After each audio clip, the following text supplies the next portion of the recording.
You are listening to the No Gimmicks, Just Sweat podcast with your host, Eric Logan. No Gimmicks, Just Sweat is dedicated to hearing the journeys and unique stories behind an athlete's training and what drives them.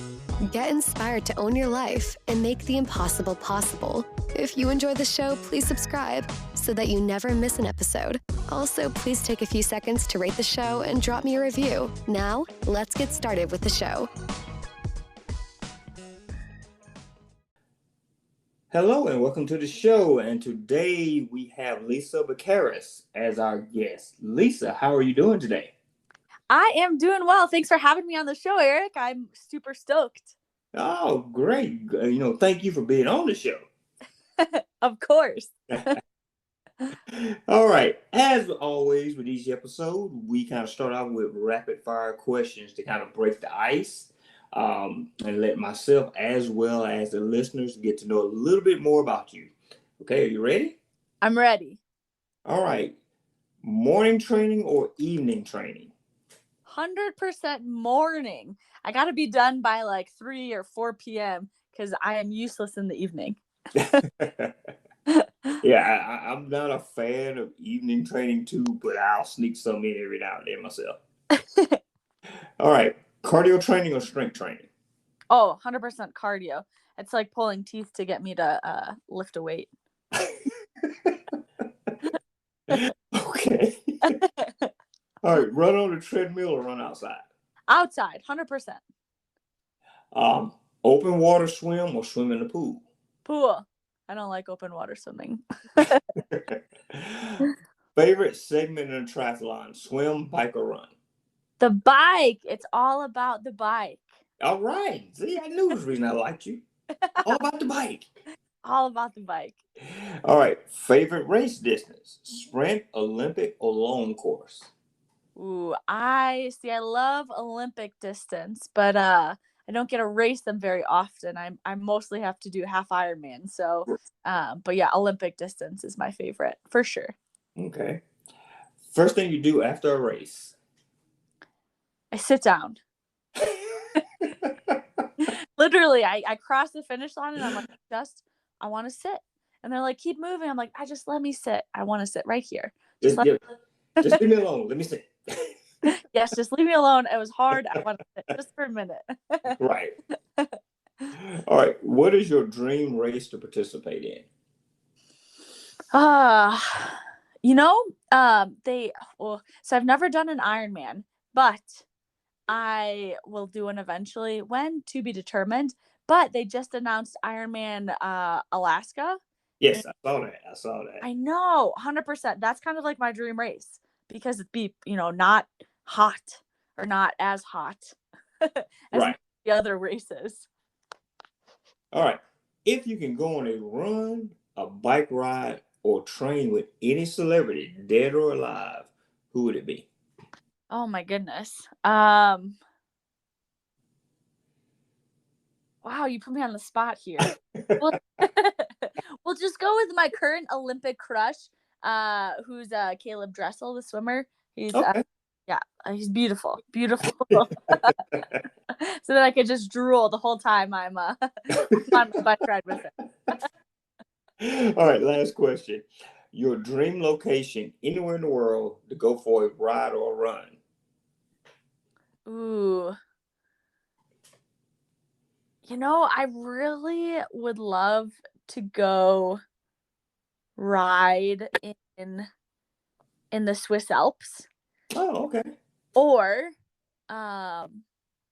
Mallorca, Spain. I heard that's some just unbelievable riding out there. So I think Spain is a popular choice this season. You're not the first person to mention Spain. But I've never been to any of these places, so I don't know for sure. Well, that's why it's a dream location. That is true. Yeah. All right. So, before you kind of get into, who you are, what you do, where you're from, kind of share your story. And when I say share your story, always try to parallel it with, think of yourself as a superhero. And how did you go from mild-mannered Lisa to the athlete that you are now? Because everybody has a story how they got from point A to point B. So can you share that with everyone? Absolutely. Well, I would say that I'm very much still in the midst of, you know, becoming the athlete that I really think I'm capable of becoming, and the athlete that I want to become. But kind of how I got to where I am at the moment. Just growing up, I always loved sports. I played every sport growing up. I ran cross country and track in college. And after that, I kind of stumbled upon triathlon when I was an assistant coach at a small university, coaching track and fields. I always knew I kind of wanted to get into triathlon because I had swam a little growing up. And to be honest, I was a decent triathlete kind of like from the beginning. Nothing crazy, but I'd win some of these local races in central Illinois, and that kind of started to get me a little more excited about the sport. And I competed as an age grouper from 2014 to 2017, and then I kind of took a leap up to the professional division in 2018, and I got my butt handed to me, absolutely handed to me my first year as a pro triathlete. It was a super humbling experience, and the thing that I'm still learning is that it's not endurance sports and just kind of sport and just kind of life in general. It's not a a straight line from one place to the next place. Like, you're gonna have a lot of setbacks and comebacks, but essentially, like, you kind of want that line to be trending upwards. But with endurance sport, it just takes time. Like, it takes miles in the pool, miles on the bike, miles on the run, just to build this aerobic engine. So I think I've just kind of been steadily improving from year to year. And yeah, so I guess there was no crazy like, oh wow, like you weren't very good, but now you're pretty good story. I think it's just kind of like waking up every day, doing what's asked of you, trying your best, and doing your best to kind of limit the setbacks that you have, whether it's sickness or injury or whatever it is. So yeah, I don't know. It's nothing super fancy, but I just think, work hard and have fun and enjoy it while you're doing it. And that's kind of like how I think of like the key to success is just to enjoy what you're doing and the work that you're putting in. Okay. All right. So what does a week of training look like for you? Yes, good question. Well, I just switched coaches about 2 months ago now. So I work with a coach named Julie Dibbins, and it's been awesome. I'll tell you, it's really hard. Um, it's I just joined. Julie's here out in Boulder, Colorado, and we kind of have like a squad that we train with. So I guess a typical week would be Mondays are easy. Mondays are easy day. I usually go to master swimming in the morning. And then I do either an easy run or an easy bike, or sometimes all I have is a swim. Tuesdays, we in our group, they're called Terrible Tuesdays. And that's probably Terrible why Tuesdays. I'm Okay. tired today. But Terrible Tuesdays start around 7 a.m. We meet up for like a group run. And usually it's like a harder run session. So for today example, we did an hour run with some of like kind of like a fartlek progression. And then the hard part is you go right from the run, you drive to the pool, and then you have an hour and a half of swimming. Oh, wow. Hour and a Okay. half of drowning for Lisa. And it's really hard because you don't have a huge time frame to like eat after the run, and I'm a really really heavy sweater, so like my squad make fun of me because I always bring 2 bottles of fluid to the pool because I'm like I literally will cramp if I like stop drinking. So Oh, wow. Wow. yeah, so we have a really hard swim workout, and I couldn't tell you what it is because I think I'm just blacked out for most of the time, just trying to survive. And then today I'm preparing for a race in a week and a half. So we kind of had a specific bike session. So right out of the swim, we had to get out of the pool and sprint to our bikes and hop on our bikes and do it was a short but hard bike session. Okay. So that's kind of terrible Tuesdays. Usually we do some kind of strength at some point, either on Monday or Tuesday. Wednesdays, usually a long ride.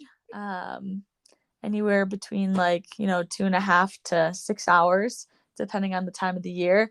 And then this summer we've been doing some open water swimming. Okay. That in the afternoon. Thursdays we do I do another run session right into another swim. Usually Thursdays aren't quite as bad. But that's usually it for Thursdays. Friday, typically I have a swim in the morning and then like an hour and a half hard bike session. Saturday's usually a bike workout and a run off the bike or something around that. And then Sundays are usually long run, easy swim or easy bike after. That's kind of like a typical week. Oh, wow. Okay. That's a lot. It's a lot of exercising. Yeah, it's hard. Yeah. It's hard, but it's a lot of fun, and being part of a squad is awesome. Yes. With all that going on, yes, having a squad by your side, yeah, that would make it a whole lot easier. Yes, it makes it way more fun too, and it's the shared suffering together also. Brings you a little closer. Yes. So, with that training still on your mind, with the pandemic that happened last year and with races canceled, gyms shut down, pretty much, the world at a standstill, how did that affect your training? Yeah. So to be honest, for me personally, the whole pandemic was a little bit of a blessing in disguise because I actually got surgery at the end of January in 2020. I had compartment syndrome in my lower leg, which took about a year to diagnose. Very frustrating. Would never wish it upon anyone. Wow. But yeah, so I actually had surgery at the end of January in 2020. And I actually did nothing for 2 weeks after surgery, and then I was begging the doctor to take stitches out so I can go swimming in the pool. And then I actually went to pro camp. It was the coach I previously worked with. We had a pro camp down in Claremont, Florida for was it 3 weeks? No, 2 weeks. We were down there for 2 weeks. And this was like the last week of February, first week of March. And I couldn't run yet. And I don't think I could ride more than like 50 watts on the bike, but I could swim. So we just swam my little heart out. And but it was weird because we got off our flight from, beginning of March, and I come back and it's, that's when it all hits. That's when everything kind of shuts down. And that's when you just started hearing about races getting canceled. So it was actually nice because it allowed me to slow down, because I'm the type of person who's not very patient. So I'm like, let's rush to get back. Hurry up. So with races canceled, it just took the pressure off. And so I could actually, do like this back to running, back to training type of thing a little bit slower, and probably a lot more safe, to be honest. So yeah, it was a weird year for sure. Yes. Very weird. Oh, it was a weird year for everyone. So I don't think anyone would question that. Yeah, I think back and I just remember at the beginning of the pandemic, I was like, great, well, I can't swim. I can't really do anything. I work from home. So I'm just going to try to sleep till 9 a.m. every day. I never made it to 9 a.m. once. I was up at 6:30 every day. It was so frustrating. I was like, I have nothing to do. Let me sleep. Well, I'm not going to complain about it, because normally I'm an early morning person when it regards to my workout runs. Yeah. But since we had started working from home and everything, I was like, do I really want to get up and run at 5:30 in the morning, 6 in the morning? Or can I just wait till 7, 8 o'clock to do this? Right. Yeah. A run's a run. As long as I get it in. Yeah, exactly. 8 o'clock. Let me get this extra sleep. Yes. Yeah. So, and that's like, if you were able to sleep in, heck yeah, I'm so jealous. All right. So, since races are back in 2021, have you raced um, any this year? Yes. Yes. I got a little excited about racing early on. Um, I kicked off the season at Challenge Miami Okay. in Okay. early March. And then I did Texas 70.3 beginning of April, made a poor decision and decided the Tuesday after Texas 70.3 that I was going to fly to Orlando, Florida and race Haines City 70.3 the following week. Lesson learned, did not go well. Did a lot of walking on that run. Ah. And then and then I had a weekend off, and then I drove to St. George, Utah, which is about 9 hours from Boulder, and I got sick on the way, so I tried to race St. George. It did not happen. I just wore myself out kind of in that month span of getting really excited about racing. Right. And then and then the most recent race I did was in June in Des Moines 70.3, which they cut the bike in half, because of weather. Big bummer for Lisa. Yeah, But I say it sounded like you were very, very disappointed in that. yeah, I was. It was kind of a hot mess of a day, that's for sure. But I was disappointed that the bike was cut in half. I was like, we canceled the swim before we cut the bike in half, guys. But the swim was not canceled. Yeah. So so that's I've done a handful of races so far this year, and my next race is in about a week and a half out at Timberman 70.3 in New Hampshire. Okay. All right. So you are a pro triathlete. Will you explain to everyone, all the listeners, and me, and myself as well, what does that mean? Being a pro athlete. I hear about it. People, going out, pursuing their pro cars. And me being a new athlete, we don't have, and I'm doing air quotes right now, quote unquote, a pro duathlete. Yes, yeah. So we get left out. Duathletes. We're kind of the redheaded stepchildren of multi-sport. I think the only ones that are probably a little bit below us on the totem pole are aquabike. Aquabikers. Yeah. And again, no offense to people who are listening that are aquabike, athletes. Love you just as well. So no offense to you guys. No offense to you guys. We'll work towards making pro divisions in those two sports. Yes. Let's do this. Yes. But yeah, so essentially what it means to earn your, we call it a pro card. It's also called like an elite racing license. Essentially, so every country's different, so I can only speak upon the US because that's familiar. But so USA Triathlon is kind of like the governing body for triathlon in the United States, and essentially they have criteria A, B, C, D, E, and F or something like that. And you can qualify for your elite racing license if you meet the standard for one of those criteria. For example, how I received mine was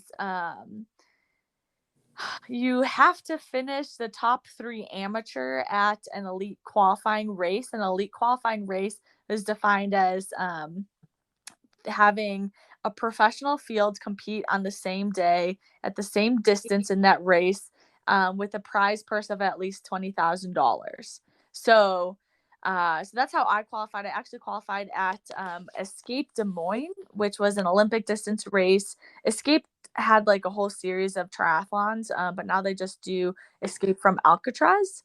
Okay. It was it was an awesome event, and I was the first amateur at that race, so that qualified me to get my elite racing license. And so there's other ways you can do it if you compete at age group nationals, which was just this past weekend in Milwaukee, and you finished top 3 age groupers in the Olympic distance race. I think you can earn your elite racing license that way. And then there's a handful of other ways if you have to finish within 8% of the winner's time and X, Y, and Z. So it's a little bit complicated, but if you're an athlete that's super determined to get your elite racing license, I think there are definitely easier avenues. You can kind of cherry pick the right situations, but yeah, so essentially when you get your elite racing license, you can compete in the professional field in races. Okay. And what's the benefit of doing that? Because I know I probably have listeners that are sitting here like say, okay, and Right. yeah. So there's and we could talk about this because there's a lot of elite age groupers out there who can finish like mid, pack in the pro field, but that just love racing as the age grouper. They love winning races. They have, full-time jobs, and they don't have any interest in kind of competing at the professional level for whatever reason. So I guess like it's a personal choice. For me, I believe when I took my elite racing license that I could compete with, what maybe I don't know if I 100% believe that back then, but that I could compete with the best in the world. And so for me, it was just kind of like I wanted to race the best triathletes with their rules in their races, and see how close I could get to them. So that's kind of like my driving factor. Like for me, I wasn't getting as much satisfaction out of winning age group races. I really just wanted to see how I stacked up with these elite racers. So it's kind of like, and I guess you want to decide if you want to make a career out of it. Like if you're the best in the world, then you can make a career out of it where that's what you do for a job, and that's how you earn money.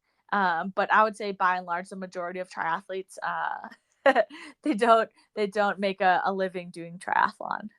Okay. But it sounds like you're a very competitive person. Yes. Or is that just an understatement? I am. I do consider myself a pretty competitive person.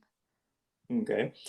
All right. So I know earlier you mentioned that you had a race where you had your butt handed to you, A quote couple, unquote. couple of them. And for for a runner, that's kind of like, yeah, like, oh, I didn't finish in my best time, or I had to step away from the race because of an injury.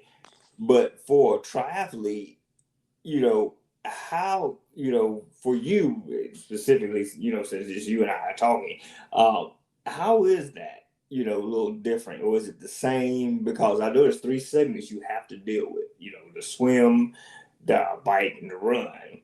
And, some of the triathletes that I know personally, when they've had their issues, it's usually been with the swim.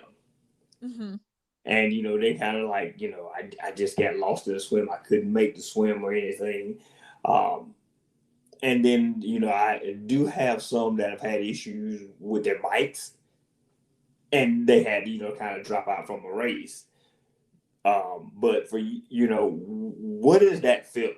And hopefully that doesn't sound like kind of a crazy question.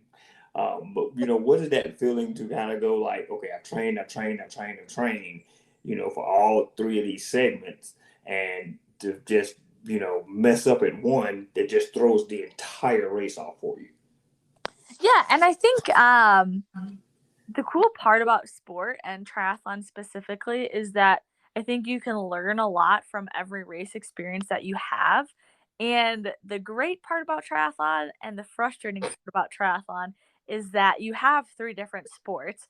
And so you can have a day when like you don't feel well, but like you still have an awesome bike.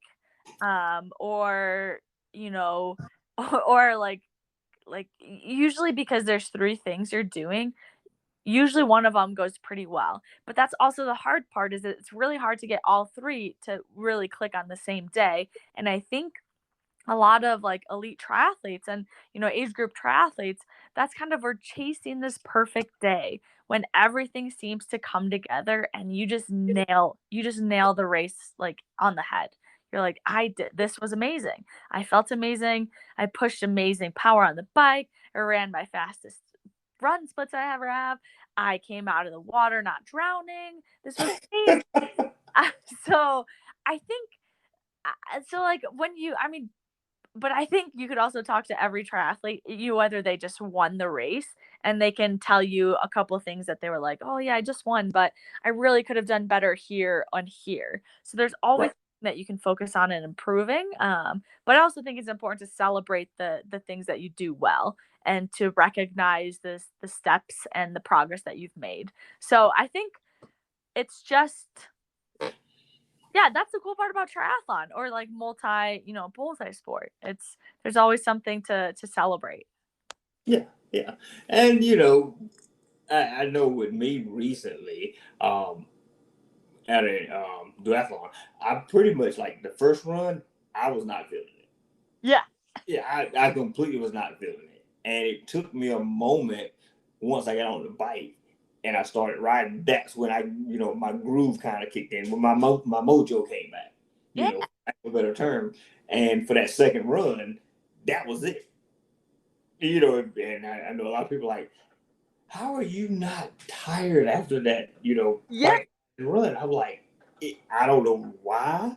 It just for some reason, usually I'm ready to go on that first run, but for some reason, this one I was like, yeah, okay, I'm really not feeling it. But once I got into it, that was it. So it was pretty much. I don't want to say it was a bad first run, but it wasn't my best first run. Yeah. But I still felt good, because I finished the race. Yeah. And I think that's like it, and I think that's the cool part about sport too is that if you just hang in there for a little longer and stay positive, things might turn around. And like for you, they turned around and you're like, wow, I ended that on a really positive high note. Right. Right. All right. So, as a triathlete, how do you fuel? I'm always curious about how people kind of fuel and keep that energy, especially on long distances, long course Olympic and long course events. Um, Me personally, I'm not a gel person. Yeah. Even as a runner, I have not found a gel that works for me. Yeah. Well, I gotta get you the power bar gels. They're amazing. Okay. But yeah, so how do I fuel? Yeah. I guess I'm slightly blessed as an athlete because I know a lot of athletes who have like stomach issues or they're very Right. about getting upset stomach or GI distress. Uh, Yes. and knock on wood somewhere, I have yet to like experience that during a race. I'm actually a pretty good eater. So I usually take a gel before the swim, 20 to 30 minutes before the start. And then when I got on the bike, as I'm like a very heavy sweater I mentioned earlier, I have to stay on top of my nutrition. Hmm. Otherwise, I will depreciate as the race goes on. So I take in about 300 at minimum 300 calories an hour on the bike. Okay. So and I mostly do that through I usually carry about 500 calories of fluid. Um, on in my bottle. So I use the Power Bar Isoactive drink mix. So I put about 500 calories of that between two bottles, and I carry a bottle of water. So I carry 3 bottles every time I race a half Ironman distance, and then I'll supplement that 500 calories with a gel. Well, actually, 3 to 4 gels. So I end up getting about 800 to 900 calories on the bike of a half Ironman, and then on the run, it's kind of all up in the air. Well, also on the bike, I'll take salt tabs, and I'll take alt red as well. So I'll take salt tabs and alt red, and on the run, I always carry a gel with me the first mile. whether or not I actually take that gel is another story, but I always have it with me. um, and then I grab every single cup that they offer. The water, the ice, the Gatorade, the Red Bull, the Coke, everyone. I'm just like, yeah, so I take like 5 cups every single aid station and just try to get in as much calories as I can that way. So that's kind of what I do. What it Okay. It's the most scientific way. Okay. Well, it's all about what works for you. Yeah. Yeah. Believe me, over the past years, I've had trial and error for everything. Just to try to find that one thing that, like, okay, what are the things that work for me? Yeah, it's hard. But you really you gotta try the Powerball Hydro Gel. I'm not a big gel person, but it's liquidy. The orange one tastes like orange juice, which I Oh, which I really like, but it's liquidy, so you don't have to take it with water. Or there's a lot of other gels that have like this super sticky consistency and stuff, right. Yeah. which it's just like hard to choke down sometimes. But yeah, I really like those hydro gels. I will have to give that a try on your recommendation. Yes. But now to kind of do a little shameless plug and kind of a loaded quick. Not necessarily a loaded, but you mentioned alt red. Yes, To listeners, what is alt red? I know what alt red is. Alt Red is awesome. The magic supplement. Yeah, it's a beetroot supplement, but it's better than beets because it's just the red pigment extracted out of the beet. It's something called betaline. We would put it into tiny capsules, and you take it before and during your run. But yeah, it's awesome because it stimulates your body to create something called nitrosylated hemoglobin. So essentially, a nitric oxide attaches to your hemoglobin, and that's awesome because it actually helps to deliver blood and oxygen to your working muscles more efficiently. So, as aerobic endurance athletes, it's super awesome because you're able to deliver oxygen to your muscles quicker while you're exercising. So, you're able to do more aerobic exercise for longer. For me, I like to just say like it's more bang for your buck. I will ride about 5 watts higher when I take alt red at the same heart rate and effort level. It also decreases your blood lactate levels and creatine kinase, which is a measure of muscle damage. It's an anti-inflammatory. It's amazing. It's amazing. I mean, what do you like about it? Well, that is probably the reason why everything kicked in for me at the on bike ride, and then that second run at my race recently. Yes, yes. But it does, and before I go any further, this is not sponsored by Alt Red or Sur. Just letting everyone know this is not a sponsored episode. But I found that I recover much better taking it. Yeah. Not only do I have a lot of energy, and that might not be the correct terminology for it, but I have a lot of extra energy, to make that last kick effort, especially on my workouts. Whereas, a lot of workouts I get to that point where, I feel like I'm about to hit the wall. But I've noticed, I'm a person that I've been taking it for a while. So it's not a like, oh, I just started taking it, so I could tell from, the years I didn't take it to now that I'm having much more effective workouts, and I'm performing much better during races using it. Yeah. And one of the cool parts you said, like, you feel like you have more energy, like you recover faster. One of the cool parts we've had some people tell us is that they like their moms and dads, and they'll like, they go exercise and they have to come home to like a house of screaming children. And they have to entertain them and play with them. And they're like, I'm able to like do that without being as tired, which is huge. Yeah.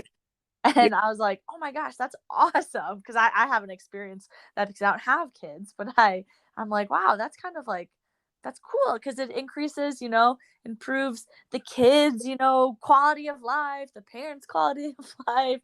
And yeah, I was like, that's awesome. Well, I've noticed that even after races or long runs, I'm still kind of bouncing around like, okay, I can do a couple more miles. And people are looking at me like, is he crazy? They're like, I'm tired. I'm like, I can still go another mile or two. Yeah. That's awesome. I love that. All right. Again, this is not a sponsored episode. But if you want to buy it, go to sur.co. Yes. What she said. All right. So what is your go-to running shoe? Oh, yes. Okay. Well,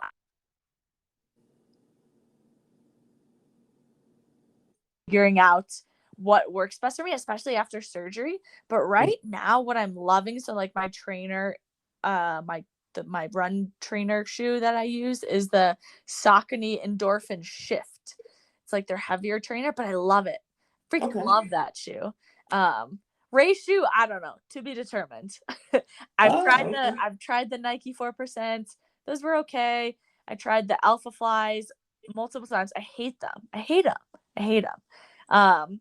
And my most recent thing I'm gonna try is the Asics, the fast shoe that all the Olympians are wearing in Tokyo. Mm-hmm. The orange and black one, I forget. It's like the Meta Sky or Meta something. So I'm gonna see if that works for me, because I would be awesome to have a carbon plated shoe that I could race in, because I do think it's an advantage if you can make it work for you.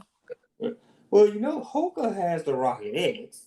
I'm just mentioning it, not because I have an association with Hoka. I've tried it. I haven't gotten it I don't feel as comfortable in it. Like, really? It doesn't really work for me. Yeah. I've tried that, and I've tried the Saucony, their carbon plated one too, and the same thing. Yeah, so I don't know. I can't. That's what I'm like. My frustration has been this whole season. I'm like, can't find a race flat that I'd like. So I got to get back to you on that. Okay. Well, the key is to find that one shoe that you feel comfortable in. Not just a comfort level for you as a runner, but a comfort level for your body. Yeah. All right. So what type of bike do you use? Right now I'm on a Quintana Roo PR6. Oh, okay. Yes. Matte black. I'm a big fan of the blacked out look. Oh, cool. Well, yeah, that's my bike. Yeah. I just think it looks faster.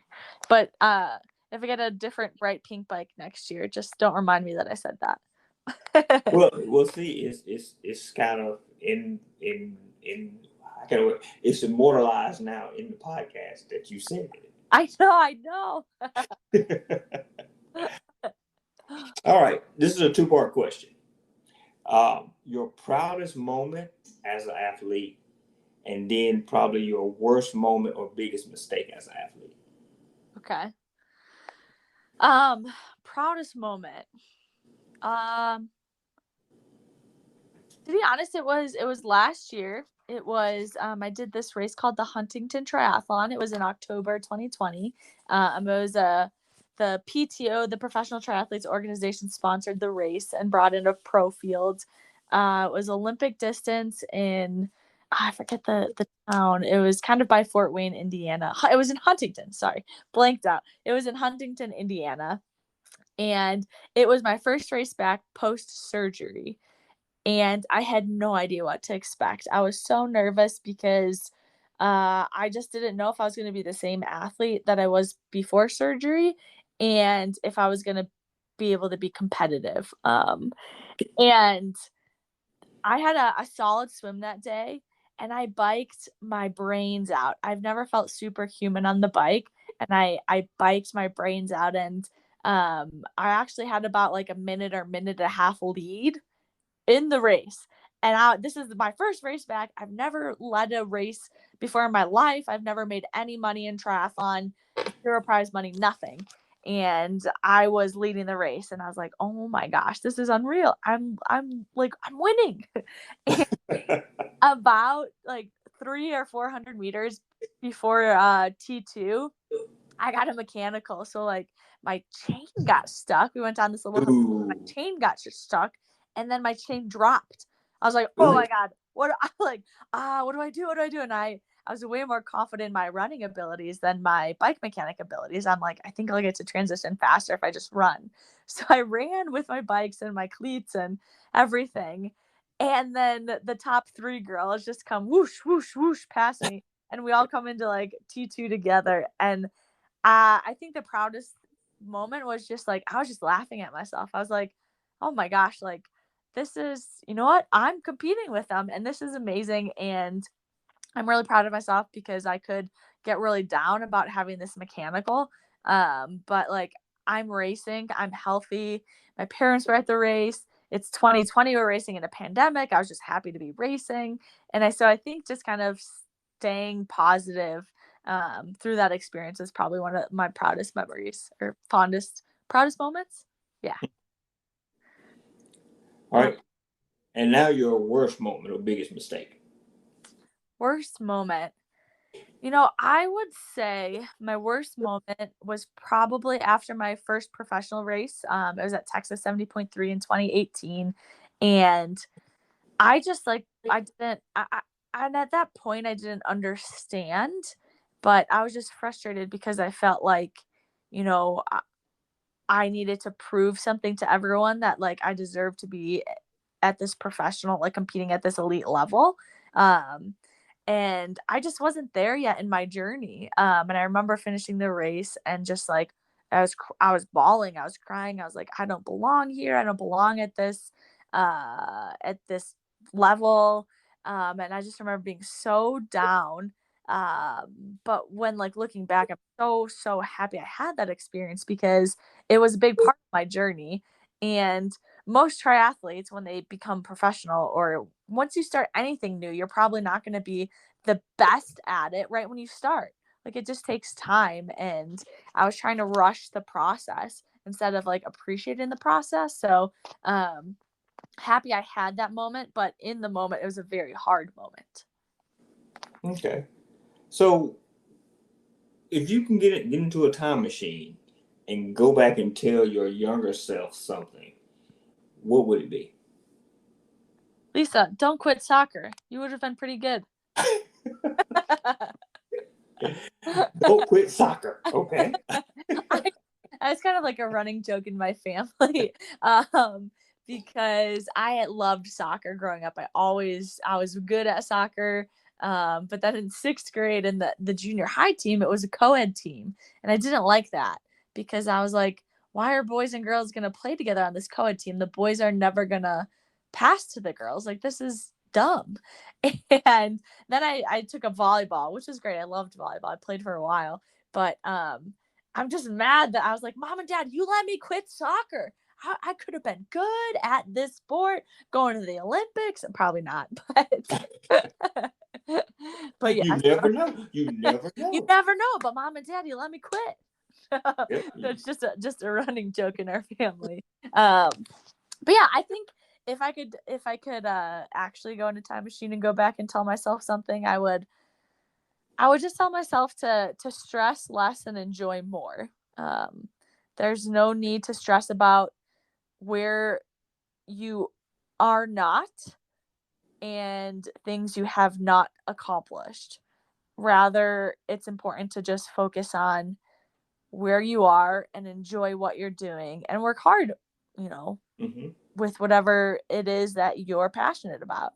But yeah, if you are constantly stressed about not being where you want to be, it's not gonna, create this conducive environment to improve fast, but instead you're probably gonna experience more setbacks.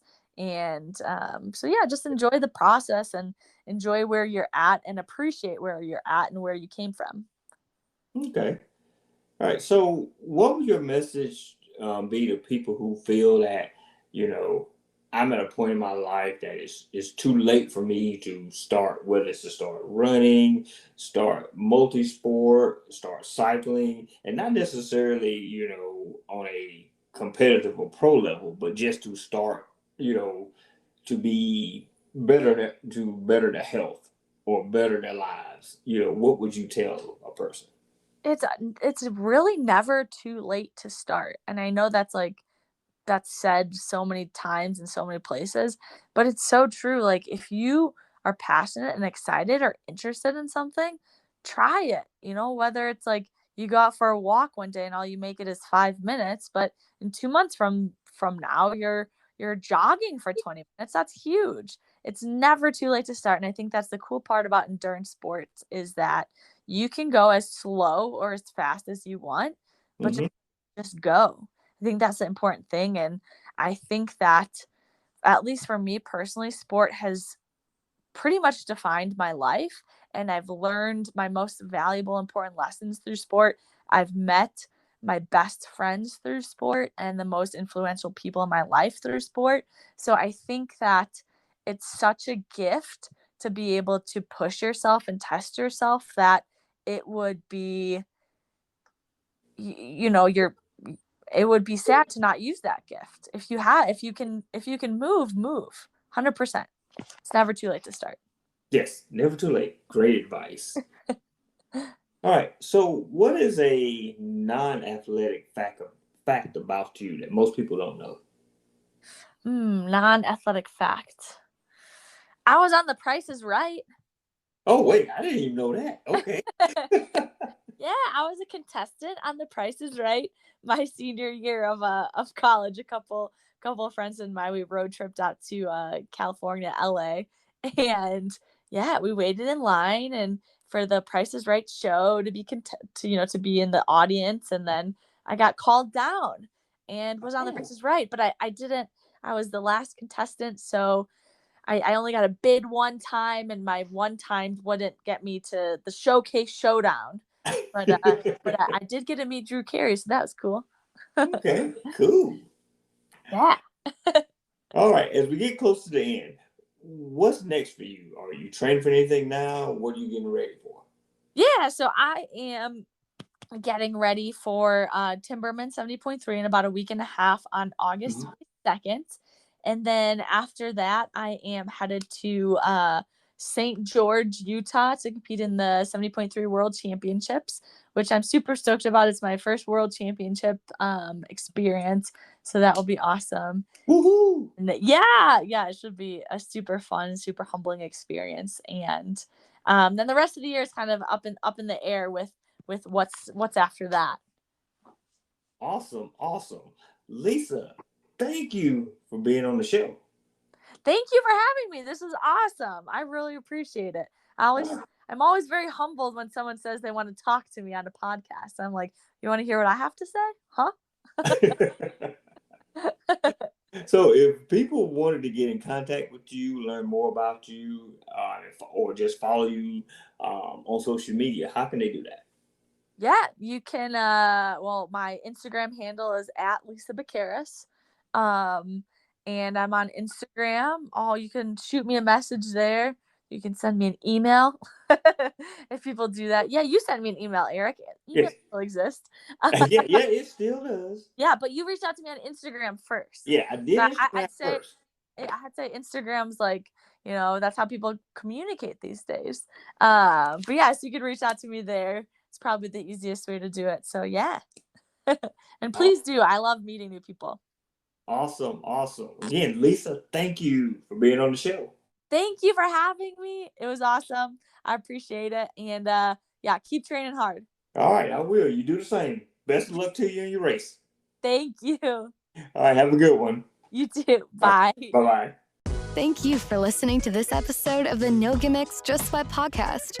We really appreciate everyone who tunes in each week. If you enjoyed today's show, please support us by subscribing, rating, and reviewing the show wherever you listen to podcasts. And remember to tell your friends about the No Gimmicks, Just Sweat podcast, so we can continue to have awesome conversations with everyday athletes just like you. Until next time, have an amazing week.